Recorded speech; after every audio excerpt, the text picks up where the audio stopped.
मेरी एक कविता कसम लगे मुझे अपने आप की।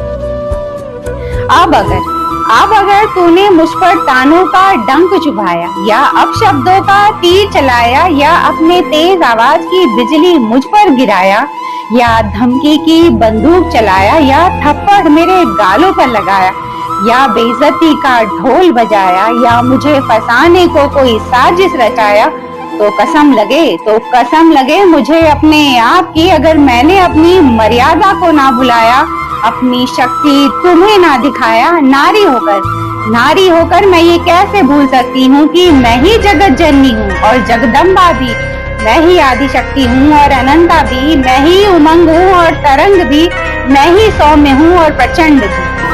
अब अगर तूने मुझ पर दुश्मनी भरी नजर घुमाया, या इस नफरत के सिलसिले को और आगे तक बढ़ाया, या बात बात पर अपनी उंगली मेरे चेहरे तक ले आया, या मेरे नाम पर बदनामी का दाग लगाया, या मेरे चरित्र पर और कोई सवाल उठाया, या मुझ पर अपना और अधिकार जताया, तो कसम लगे मुझे अपने आप की, अगर मैंने नारी धर्म को जंग का मैदान नहीं बनाया, अगर अपने मन का मैं हृदय को फौलाद नहीं बनाया, नारी होकर मैं ये कैसे भूल सकती हूँ कि मैं ही भद्रकाली हूँ और महाकाली भी, मैं ही नारायणी हूँ और सर्वव्यापी भी, मैं ही भगवती हूँ और मलंग भी, मैं ही देवी हूँ और दबंग भी।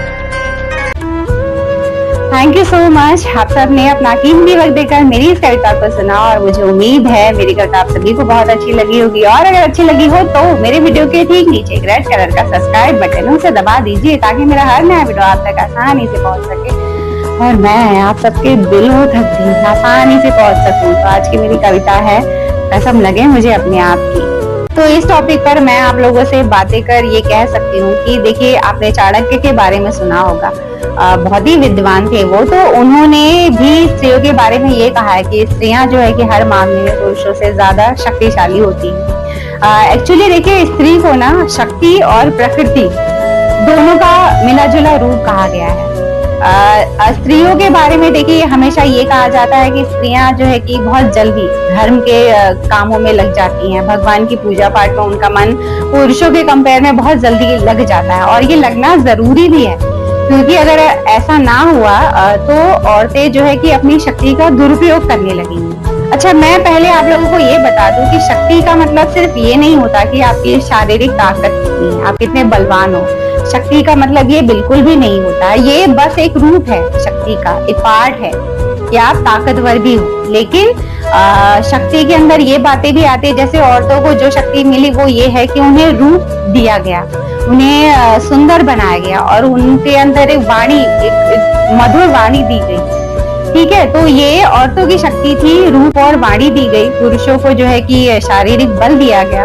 लेकिन जब भगवान ने हमें बनाया, जब परमपिता परमेश्वर ने हमें बनाया, तो उन्होंने कोई भेद करके नहीं बनाया था, उन्होंने ये सृष्टि को चलाना है, वो हिसाब से हमें बनाया, कैसे हम अपने घर संसार को बहुत अच्छे से चला पाए, उस तरह से स्त्री और पुरुष को बनाया गया। जैसे जब स्त्री पुरुष विवाह करते हैं, साथ हो जाते हैं, रहते हैं, तो अगर कहीं जो है कि मधुर वाणी की जरूरत है, वहां पर औरतों को अपनी क्षमता आजमानी चाहिए।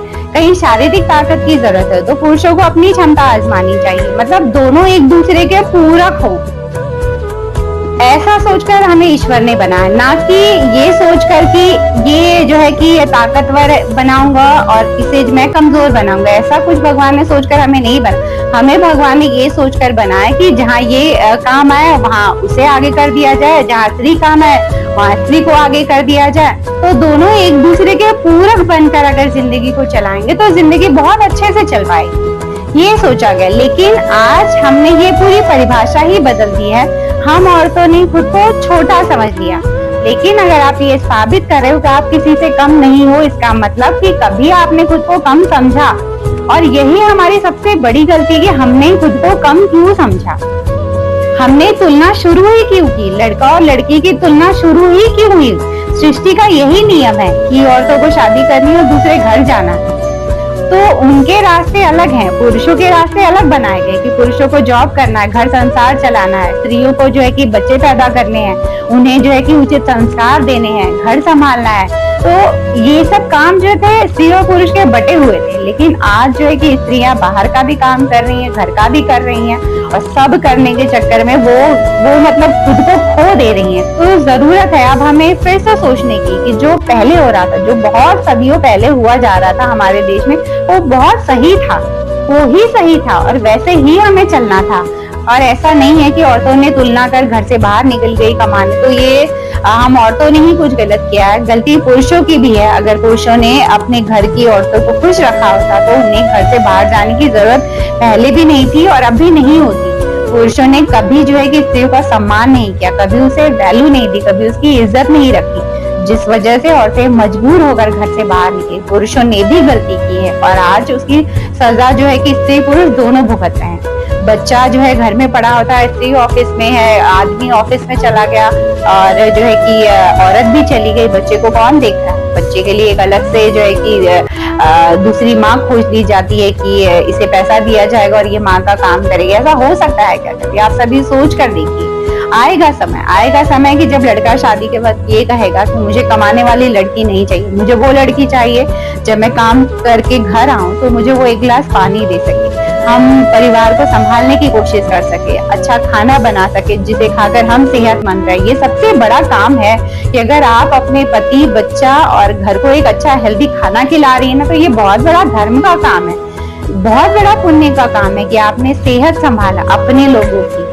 आज मुझे ऐसे लगता है कि बच्चे जो है कि भ्रमित होते जा रहे हैं, आज उनके अंदर अच्छी बातें रह नहीं गई हैं, बस मॉडर्न बनना है, बस जो है कि अपने आप को जितना हो सके वेस्टर्न कल्चर से जोड़ना है और उतना कूल समझा जाए खुद को।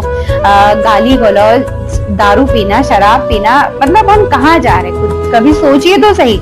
ईश्वर को हमने अपने अंदर से हटा दिया और आज हमारा ये हाल है कि हम डिप्रेशन और एंजाइटी से जूझ रहे हैं। तो वापस आइए उस दौर में जहाँ ऐसी हालत नहीं थी हमारी, हम मानसिक शांति को ढूंढ पा रहे थे। वापस आइए और आएगा वक्त जब औरतें फिर से घर परिवार संभालेंगी। बहुत देर हो जाए, इससे पहले समझ जाए और पुरुष भी ये बात को समझ जाए कि औरतें हर हाल इज्जत की हकदार होती हैं, औरतों की कदर हमेशा बनती है। औरतों की इज्जत तो भगवान ने भी रखी है। कृष्ण जी ने राधा को कितनी इज्जत दी, शिव जी ने पार्वती को कितनी इज्जत दी, राम जी ने सीता के लिए क्या नहीं किया। तो आप खुद सोच कर देखिए कि इज्जत तो औरतों को हमारे जब देवी देवताओं ने भी दी है, ईश्वर ने दी है, तो हम क्या चीज है बताइए? आप पुरुष कौन होते हो जो औरतों को सम्मान ना दो? यही संस्कार जो हमारे अंदर खत्म हो जा रहे, जो ईश्वर का डर खत्म होते जा रहा है, जो बुरे कर्म को और बढ़ावा मिलता जा रहा है, इस वजह से ही आज हम सारे दुखी हैं। आज किसी के मन में शांति नहीं है क्योंकि हमने अपने अंदर के ईश्वर को सुनना बंद कर दिया, हमने अपनी अंतरात्मा की आवाज को सुनना बंद कर दिया। इस वजह से आज हम सभी दुखी हैं। आज की औरतें जो है सहती नहीं और पुरुषों को बराबर जवाब मिल रहा है। उन्होंने जो अपना ताकत दिखाई थी, जो अपने आप को बहुत डोमिनेंट समझा था, आज उन्हें बराबर जवाब मिल रहा है क्योंकि आज जो है कि औरतें उन्हें ये बता रही कि हम घर थे, आपने हमारी कदर नहीं की, इज्जत नहीं की, हम अब आपकी बराबरी करके भी आपको दिखाते। वक्त है, समझ जाइए। स्त्री और पुरुष दोनों को समझना होगा ये बात कि जो काम स्त्री को दिया गया है वही सही है। घर और बच्चा वो उनकी ये जो है कि प्रॉपर्टी है, उनकी जो है जागीर है, और जो बाहर जाकर पैसे कमाना, आर्थिक संतुलन बनाए रखना वो पुरुषों की जिम्मेदारी है। उसको वो समझे और पुरुषों की जिम्मेदारी बनती है कि वो औरतों को अपने खुश रखे, बच्चों को खुश रखे, जो चीज चाहिए उन्हें वो दे। कमेंट करिए और मुझे आप सभी बताइए कि जो पहले के समय में, जो बहुत पुराने वक्त में चलता था, जैसे घर संभालते थे, वो सही तरीका है या फिर अब जिस तरह से चल रहे हैं वो सही है? औरतें जो है कि घर संभालती थी, पुरुष कमाते थे, ये सही है या फिर औरतें अब कमाने जा रही है, आदमी भी कमाने जा रहे हैं, ये जो है कि जीवन की शैली सही है? आप मुझे कमेंट करिए, आप सभी बताइए। चलती हूँ एक और नए वीडियो में, आप सबसे मेरी मुलाकात रहेगी। तब तक इससे दोस्ती बनाए रखिए, इससे